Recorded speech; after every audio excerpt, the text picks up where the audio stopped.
Hello sir, ನಮಸ್ಕಾರ. ನಾನು actually ನನ್ನ ಮಗಳನ್ನ MBBS ಮಾಡಿಸ್ಬೇಕು ಅನ್ನೋದೊಂದು ಕನಸಿತ್ತು. ಬಟ್ ನನ್ನ ಮಗಳು ಮಾಡೋದಕ್ಕೆ ನಾನು ಸಪೋರ್ಟ್ ಮಾಡ್ಬೋದು ಅಷ್ಟೇ. ನನ್ನ ಮಗಳು ಓದ್ತದ ಬಿಡ್ತದ ಅನ್ನೋ ಡೌಟಲ್ಲಿತ್ತು. ನನ್ನ ಮಗಳು ಕೊನೆಗೆ ಮಾಡೇ ಮಾಡ್ತೀನಿ ಅಂತ ಒಂದು ಅಚೀವ್ಮೆಂಟ್ ಮಾಡೇ ತೀರ್ತೀನಿ ಅಂತ ನನಗೆ ಭರವಸೆ ಕೊಟ್ಟಾಗ ನಾನು ಎಲ್ಲಿ ಹೋಗೋದು, ಏನು ಮಾಡೋದು, ಯಾವ ರೀತಿ ನಾನು ಇವ್ರನ್ನ ಕಳಿಸ್ಕೊಡೋದು ನನಗೆ ಗೊತ್ತಿರಲಿಲ್ಲ. ಸೊ ಆಗ ಸುಮ್ಮನೆ ಫೇಸ್ಬುಕ್ ನೋಡ್ತಾ ಇದ್ದೆ. ಫೇಸ್ಬುಕ್ ನೋಡ್ತಾ ಇರಬೇಕಾದ್ರೆ ಒಂದು ಸರಿ KMC ಎಜುಕೇಷನ್ದು ನನಗೆ ಕಣ್ಣಿಗೆ ಬಿತ್ತು.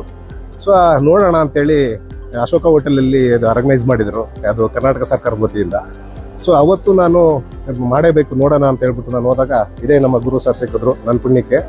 ಸೊ ಅವರು ನನಗೆ ಗೈಡೆನ್ಸ್ ಕ್ಲಿಯರಾಗಿ ಕೊಟ್ಟರು. ನನಗೆ ಸಂತೋಷ ಆಯಿತು. ಮತ್ತು ನನಗೆ ಕಾನ್ಫಿಡೆಂಟ್ ಬಂತು, ಇವರು ಮುಖಾಂತರ ಹೋದರೆ ನನ್ನ ಮಗಳು ತುಂಬ ಚೆನ್ನಾಗಿ ಸ್ಟಡಿ ವಿತ್ ನಮಗೆ ಹೆಸರು ತರ್ತಾರೆ ಅನ್ನೋದೊಂದು ಕಾನ್ಫಿಡೆಂಟ್ ಬಂದಾಗ ನಾನು ಅವತ್ತೇ ತೀರ್ಮಾನ ಮಾಡಿದೆ, ನನ್ನ ಮಗಳನ್ನ ಕಳಿಸ್ಕೊಡ್ಬೇಕು, ನಾನು ಎಜುಕೇಷನ್ಸ್ ಮಾಡಿಸ್ಬೇಕು, ಡಾಕ್ಟರ್ ಮಾಡಲೇಬೇಕು ಅನ್ನೋ ಒಂದು ಹಠಕ್ಕೆ ಬಿದ್ದು ನನ್ನ ಮಗಳು ಇವತ್ತು ಅದನ್ನು ಪೂರೈಸ್ತಾ ಇದ್ದಾಳೆ. ನನಗೆ ತುಂಬ ಸಂತೋಷ ಆಗ್ತಾ ಇದೆ. ಇವತ್ತು ಏರ್ಪೋರ್ಟಲ್ಲಿ ನಿಂತಿದ್ದೀವಿ, ಟರ್ಮಿನಲ್ 2ನಲ್ಲಿ. ಮುಂದೆ ನನ್ನ ಮಗಳು ಡಾಕ್ಟ್ರಾಗಿ ಇದೇ ಏರ್ಪೋರ್ಟಿಂದ ನಾನು ಈಚೆ ಬರೋದನ್ನು ನಾನು ನೋಡೋಕ್ಕೆ ಇಷ್ಟಪಡ್ತಾ ಇದ್ದೀನಿ. ಇದೆಲ್ಲ ಕ್ರೆಡಿಟು ನಮ್ಮ KMC ಎಜುಕೇಷನ್ ಟ್ರಸ್ಟ್ ಗುರು ಸರ್ಗೆ ಸಲ್ಲಬೇಕಾದ ಅಂತ ನಾನು ಭಾವಿಸ್ತೀನಿ. ಮತ್ತು ತುಂಬ ಸಂತೋಷ ಆಗ್ತಾ ಇದೆ.